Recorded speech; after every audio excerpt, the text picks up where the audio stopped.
Breaking news చూస్తున్నాం. అన్నమయ్య జిల్లా రాయచోటి పట్టణంలో ఏఎన్ఎన్ తెలుగు న్యూస్ ఎఫెక్ట్ మరోసారి కనిపించింది.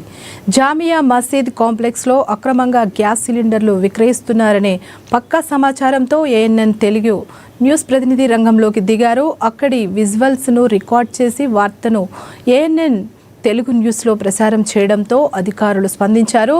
అక్కడ డొమెస్టిక్ గ్యాస్ సిలిండర్లు విక్రయిస్తున్న 2 షాపులపై అధికారులు దాడులు నిర్వహించారు. మొత్తం 9 గ్యాస్ సిలిండర్లతో పాటు రీఫిల్లింగ్ పరికరాలను స్వాధీనం చేసుకున్నారు. అక్రమ విక్రయాలకు పాల్పడుతున్న వారిపై చట్టపరమైన చర్యలు తీసుకుని కేసు నమోదు చేశారు.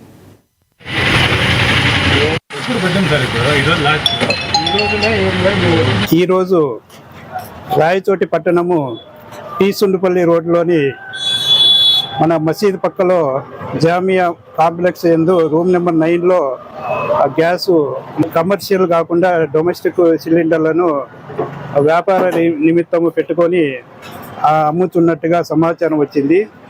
అందువల్ల వచ్చి ఇక్కడ తనిఖీ చేయగా 7 సిలిండర్లు లభ్యపడినవి. వాటిని స్వాధీనం చేసుకొని షాపు యజమానిపై శిక్ష కేసు నమోదు చేయబడింది. అవి స్వాధీనం చేసుకొని వారిపై శిక్ష కేసు పెట్టి అతనిపైన పై అధికారులకు నివేదిక పంపబడుతున్నది. అదే మాదిరి మన రాయచోటి పట్టణంలోని హోటల్స్ ఏవైతే ఉన్నాయో వాళ్ళు కూడా కమర్షియల్ గ్యాసులు వాడాలి, అంతేకాని డొమెస్టిక్ సిలిండర్లు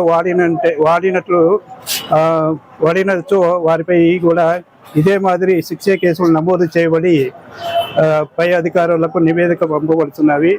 కాబట్టి ఇకనైనా హోటల్స్ యజమానులు డొమెస్టిక్ వాడకుండా కమర్షియల్ సిలిండర్లు మాత్రమే వాడాలి.